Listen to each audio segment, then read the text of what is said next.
5.2, adding, subtracting rational expressions. Remember when it says rational, it really means a fraction. Fractions in these expressions, but the expressions now are not just numerical, they're now some kind of polynomial, maybe monomials as well, but we're expecting these to be just fractions. Now, we need to remember about fractions. When you add fractions, doesn't matter if they're strictly numerical or not, you have to have common denominators before you can add or subtract fractions. Either one of those operations. Now you saw in the last section though, multiplication and division, we did not need common denominators. If it's division, we simply switch it to multiplication. If it's multiplication, you just multiply straight across, cut out anything that matches in numerators and denominators. That's it.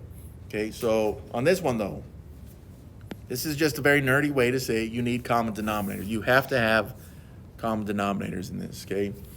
So you have, you have to have, seems weird, you have to have common denominators, okay? And again, this is only with addition or subtraction. I just can't emphasize that enough. If you see that the denominators don't match, you have to force them to match, all right? So for example, if you went back and you saw like 3/5 and it was being, let's say, added to 1/4 like this, you can't just say that, well, 3 plus 1 is 4, 5 plus 4 is 9, 3/9, simplify from there. You can't do that. Don't do that thing, okay? You have to force the denominators to match, right? So you'd say, I know I can get a common denominator of 20 on these, and I'm not going to go into too many details there. If you need them, go back and watch some videos, because you're going to need them, okay? But that would have been 12/20ths and then 5/20ths. And now you have a common denominator, right? So you could say, I'm going to keep that common denominator. I'm just going to add those two numerators, 12 plus 5, boom, 17. 17/20ths. That's what you get when you add 3/5 and 1/4. So that takes us back, and hopefully to some fond memories. By the way, it wouldn't matter if that was subtraction. It just would have been 7/20ths instead, okay? But you have to have common denominators. Now I'm gonna show you something that hopefully you saw in 990, but they may do something like this: 3/5. I'm using the same fraction, but I'm gonna change the second one, okay? In fact, I'll do subtraction on this next one, and then they say it's 2 over x. This one in the past, in 990 classes, 950, 920, 900, whatever class you took before, this is such a problem that causes so much confusion and destruction that most people are destroyed by it, unfortunately, okay? And so it's like, well, what do I do here? Because I have a 5 and an x, and I know I can't combine those. They're not even like terms that I can combine. That's true, that's true. But remember how up here how you got the 20 denominator? We're gonna do the same thing on this one. It's just one of the factors is an x. So I could say, well, I'm gonna multiply the 5 by x. It's just, remember, if you do it to the numerator, you gotta do it to the denominator. I'm leading into this polynomial stuff, right? And then you say, well, the second fraction, the x was missing a 5 now. Okay, then you just tack on a 5, and then in the numerator, you'd multiply that by 5. I'm not gonna simplify that, but I'm just pointing out the idea here, okay? It's possible you may have to multiply one of the fractions by a binomial, a trinomial, usually binomials, by the way, but it could be just a regular number like we did with the 5s right there, okay? Now that the denominators match, you could add those together. I'm gonna finish it. So the denominator that's common here is 5x. Now in the numerator, you have a 3x from the first term, and then 5 times 2 would have, well, negative 2 would have been negative 10. That would be simplified right there. Okay, and again, some students are like, well, the 3 and the x, the x and the x, I can cancel those out as a phantom one. No, you cannot. You cannot do that because this x is within this binomial. You can't just do it to one of the terms. You'd have to do it to both or separate it. Now, I'm going to show this part as well. It may help us in the future, but really, and I kind of got this from skipping the step, but when you have common denominators, you can split this up into 2 separate fractions. And then if you needed to simplify, you could do it from there, but I may be getting ahead of myself. So this part we're not so concerned about today, but possibly in the future. So going back to that common denominator stuff, if you see kind of like on this problem, if you see that one of the denominators is missing a factor from a different denominator, you have to multiply it into that, not just the denominator, but the full fraction, kind of like I did with those x's right there. That doesn't have to make sense right now because we're going to do an example. Rational expressions. Factor the numerators and denominators. Yes, that's the first step here for us now. Factor, okay? Divide the numerator and denominator by common factors if it's possible. You can do this later, if you feel like this step's getting in your way, don't worry about it. But inside the fractions, right, like if you saw 2/4, what the heck, I'll show it. If you saw 2/4 plus 1/3, you don't have to find common denominators yet. You could, if you wanted to, make that 2/4 to 1/2 and then find your common denominator. So if you see that you can simplify any of the fractions at this phase, do it, you can. But if that gets in the way of you, that's step 2, just skip it, okay? Okay, find any factors in each denominator that is missing in the other denominator. This is where we're going to, step 3, this is where we force against its will, because we have the math power to do it. We're going to force the denominators to match. But remember, if you're going to do that, kind of like the fraction up there, I would multiply, you don't just multiply the denominator here by 3, you'd have to multiply the numerator by 3. So whatever you multiply by the denominator, you have to multiply by the numerator. Why? Why is that the case? It's because it's 1. If you multiply something by 1, you have not changed its value. It doesn't matter if it's 3/3 is 1. This is why if you see math professors that are super nerdy and are like, what is 1? They'll say whatever you want it to be. Meaning, do you want it to be 3/3? Do you want it to be x minus 2 over x minus 2? You can make it whatever you want. It can be something divided by itself. I may have went too deep there. I apologize. But we're going to force the denominators to match, and then we're going to multiply those fractions by the missing factors. That's going to force the denominators to match. So that's kind of 3 and 4. Once they match, then I can add just the numerators, which we saw kind of with the example on the last page slide. And then you simplify, if possible, further, if it's possible, okay? Now, the first couple examples, we're not going to need steps 3 and 4 because they're going to give us common denominators. They're just not denominators that we're probably used to seeing, okay? And in addition to that, these answers are likely to be not as usual as we're used to seeing, kind of like we saw in 5.1, right? So this, okay, so again, I said they were going to give us something, not too bad. I see the denominators, x plus 5 in the first fraction, x plus 5 in the second fraction. I don't care that it's subtraction right now. I apologize, I do. I need it to be subtraction because if it's subtraction or addition, I need the denominators to match. They need common denominators. They're already common. Now I'm going to show an extra step here. Some students skip this step. Just if you do, be careful, okay? So in the denominator, I've got x plus 5, but and also we do have this subtraction sign, so I'm going to acknowledge it in the problem here, okay? But from the first fraction, we have the numerator, 5x plus 11. And again, I'm probably going to show more work than you'd need to. I'm putting parentheses around that just so I can tell where that part of the expression came from, 5x plus 11. Then we also had the 3x plus 4, which again I'm putting in parentheses. The 3x plus 4 from the second fraction, numerator, I'm putting in parentheses because I have to. Well, I don't have to, but I want to show this step. Okay, so if it's more work than you need, just skip it. But even at this point, I really don't want to see that 5x plus 11 in parentheses, so I'm going to get rid of that garbage. Okay. Now remember, why were we able to do this? Because the denominators matched. If they didn't match, I would have to force them to match. But they don't, or they do already, so I don't have to worry about that garbage. Okay, why do we need that 3x plus 4 in parentheses? Because I've got a -1 to distribute in there.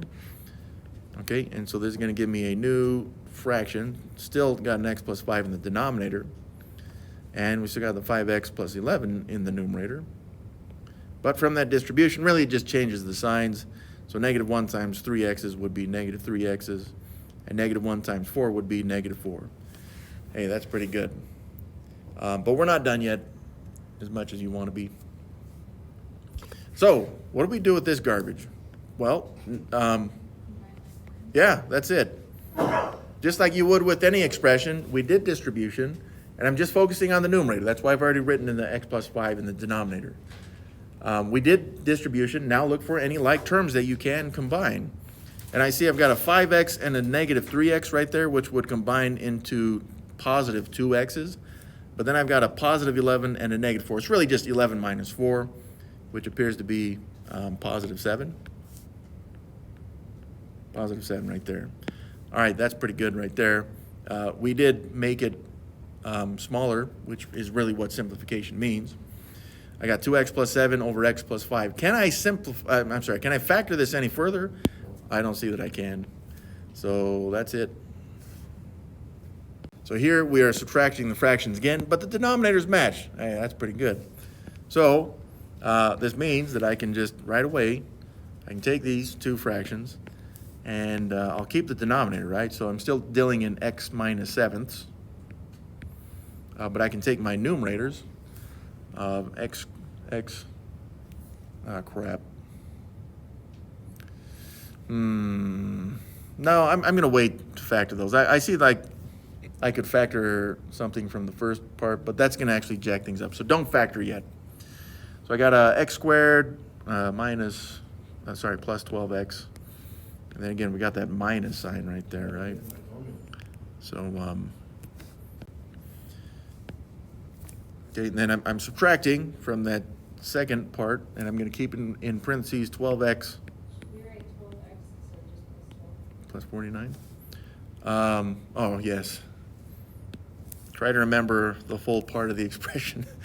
Don't forget those x's like I just did. That would have jacked things up even worse. But I can do a better for than that. There we go. All right, now that we have that in the numerator, let's go ahead and distribute. Again, I'm showing the distribution. Not everyone needs it, but I'm going to show it. Okay, so negative 1 distributed into the parentheses. Again, I can just focus on that part, but negative 1 times 12x's would be negative 12x's, and then negative 1 times 49 would be negative 49. Everything else stays the same. Still got the x squared, and then plus 12x, and then the denominator is still x minus 7, okay? Now, I think some of you, at least if you feel good about the factoring stuff, some of you, I think, notice what's happening here. In the numerator, since we did distribution, we're going to now combine any like terms that we have. I'm looking specifically at the 12x's in between. The problem with that is that those x's are going to zero out. Okay, so that means that I could just rewrite this numerator as x squared minus 49.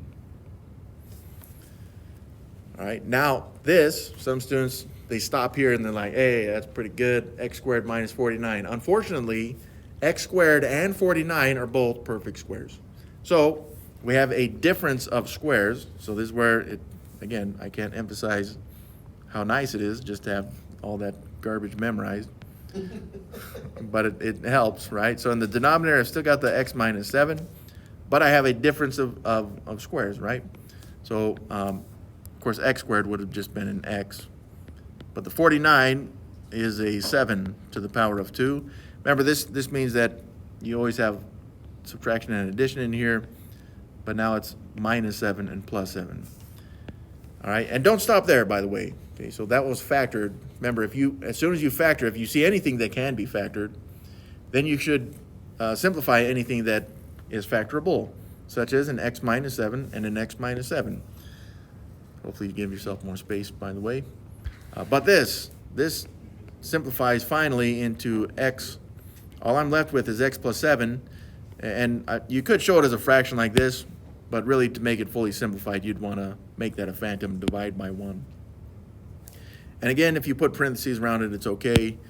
But me being the math nerd that I am, I feel much better in my heart about not parentheses. But you can put them in there if you want. Okay, on this one, let's make that a little bigger first. Okay. So some students say, hey, this one's done because there's no denominator with a 10. Oh, there is. It's a over 1 business right here, okay? Now, the good news about that is that the x squared also has a 1. So I don't need common 1s in my denominators right here. But what I do need is for the first fraction to have an x squared with it. Okay, now I put that x squared there in purple which means that in order for this to work, where I multiply the denominator by x squared, I've got to multiply the numerator also by x squared. So what does this do? It gives me a common denominator of x squared. You can show the 1 if you'd like. But the first term, and yes, it is going to be subtraction, so I'm going to put that in. It's going to be subtraction of, the first term numerator was 10, but then we tacked on the x squared.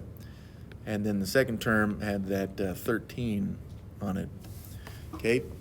All right. Well, that's fine and dandy, but is there anything we can factor now maybe to simplify this? There's not.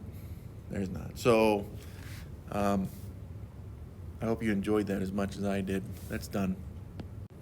We made it. We made it to the stuff you really wanted to see. Or not. But you'll see on this one, it's again, take your time with these, especially since this is very new for most of you guys, okay? Take your time. Don't rush it. Don't feel like you have to do it all at once, because I'm not going to, okay? Focus on one part at a time, see how it goes. Now, I need these denominators to match. The problem is that here I've got an x, just an individual term in this denominator, but this one's a binomial with x squared plus 5x. And, well, that kind of sucks, because what we want is, I want to be able to tack on an x here, but they already have x's. Okay, so here's what needs to happen on that. Let's take it, let's separate it, okay? Let's factor that and see what we get. Okay, so x squared, I know I can factor out from both of these terms an x. Okay, that's fair. But if I do that, what happens? I'm left with an x from the first term, one of the x's is left over. And then from the second term, I'm left with just a plus 5. Okay, so that's as factors as I can make that first part, or sorry, that second denominator. So let's take this, and I'm going to rewrite it, and hopefully this will help us to see what is going on. Okay, so I still have 1 in the numerator here, but now in that denominator, I have an x times an x plus 5. Okay, does that really help? It does, actually, because I see this x that I factored out. It matches this x from the first fraction. So really all I need is the first fraction. It already has the x matching. I need it to have an x plus 5 match as well, so that it is a common denominator. So I'm going to take that x plus 5, and I'm going to multiply it into this first fraction denominator and the numerator. Remember, if you multiply it by the denominator, you got to multiply in the numerator as well. Now I see that both fractions have denominators of x times x plus 5, but yeah, that numerator's changed a little bit, and that's okay. Now at this point, you could, if you wanted to, distribute right there. Just for the sake of practice, I'm going to wait, but you could if you wanted to, okay? So that plus sign, of course, is going to stay in the numerator, but my new fraction has a denominator of x times x plus 5. And then we were adding the two fractions together. So my first fraction had a numerator of 7 times x plus 5. And then the second fraction had a numerator of 1. So we're just adding those two numerators together, but the denominators match. So we just write in one denominator. Okay, well, now that I have that, I'm going to rewrite this fraction, but I'm going to now distribute the 7. Now I will do it. Some of you, I think, may have done it already, and that's okay if you did. I just haven't yet. So in the numerator, 7 times x would be 7x's. 7 times 5 would be positive 35. And then we still do have the plus 1. Again, I'm doing this one step at a time. So some students would have said, I don't really need to show that step right there. It's possible you may have skipped that step and then went straight into this expression. So again, the numerator, I'm just looking for any like terms to combine. 35 plus 1, that would have been positive 36. So most students don't usually show this step because they can do the 35 plus 1 or they see it. Some do, though. And if you feel like you need to show it, then do show it. It's good to show your work. Okay. Now we look for any other factoring from the numerator, because the denominator is already factored, right? But the numerator is 7x plus 36. I don't see anything that can be factored right there. So that's done. All right. Don't let the unusualness of how this fraction looks stop you from just keeping it that way, okay? Because again, it's like we see a fraction, we would like to see like 1/2, and that's pretty. This one isn't as pretty, but it still works. It's colorful, just not very pretty, but it still works. Here, now we have two binomial denominators, and they don't match. So we're gonna have to force them to match. We're gonna make them do what we want them to do, right? That's right. Yeah. So, well, actually, to start out, I'm going to put these in parentheses just so we don't get them mixed up, okay? And I see I've got a denominator of x minus 5 and an x minus 1. I like to work with the first one. So I already have a denominator of x minus 5. It doesn't have an x minus 1 denominator. So I'm going to multiply that denominator by x minus 1, but also the numerator by x minus 1. Okay. Now, does that make the denominators match? It does not. But if I multiply the second fraction, denominator, by x minus 5, now they do match. But if you do it to the denominator, you need to make sure that you do it to the numerator as well. Okay, so again, I'm going to show possibly more work than you'd want. Some students prefer to distribute at that point, and that's fine. But in my numerator, I now have x minus 1 times x minus 5.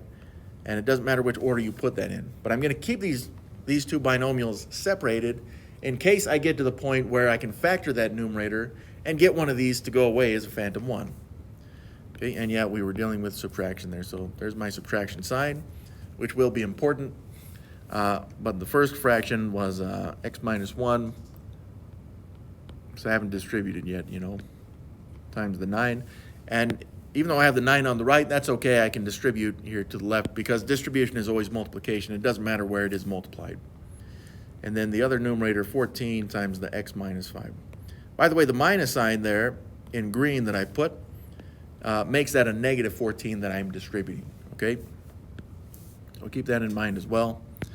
Now I'm ready to rewrite this, but with the distribution, so saving me a little work. Let's go and distribute that. So distributing the 9 into the parentheses, I'd start with 9 times x, which is 9x. Then 9 times negative 1 is negative 9. That was nice. Then I'm distributing here, it's a negative 14, right? So negative 14 times 1x would be negative 14x's. And negative 14 times negative 5 should be positive 70. All right, so that's all the distribution that I saw. Now that we've done distribution in that numerator, I'm now looking for any like terms that I can combine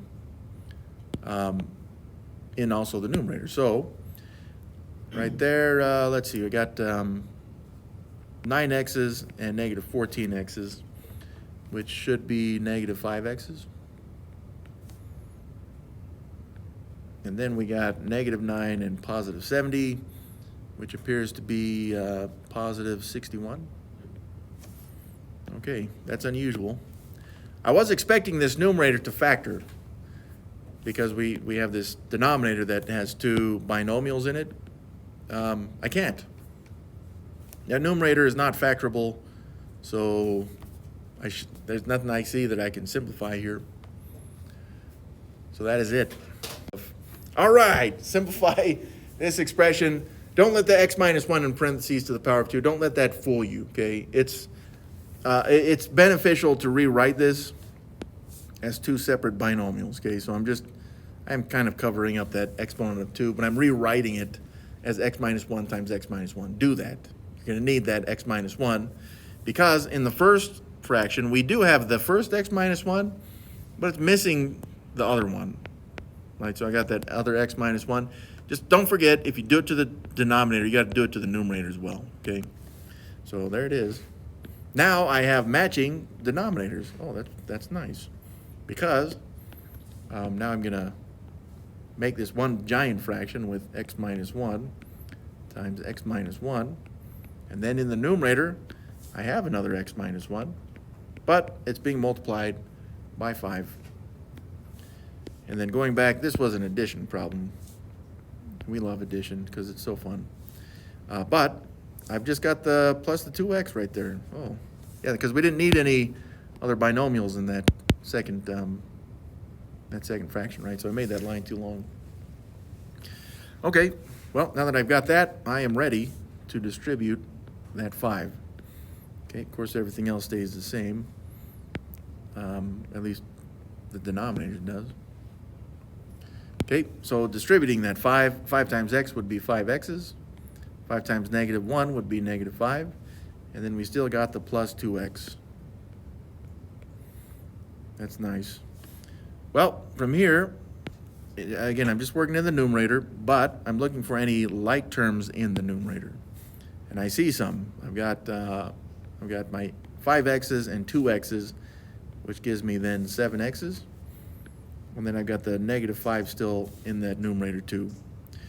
Well, this is weird, because once again, I was expecting maybe one of those denominators to go away as a phantom 1.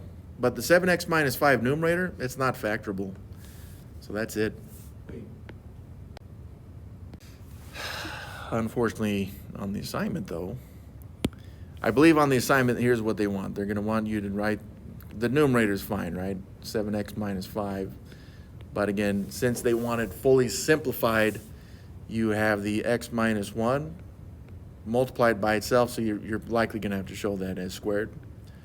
So really this would be, all right, I guess this is our final answer there. Get rid of this box. There we go. Yeah, they probably want it like this.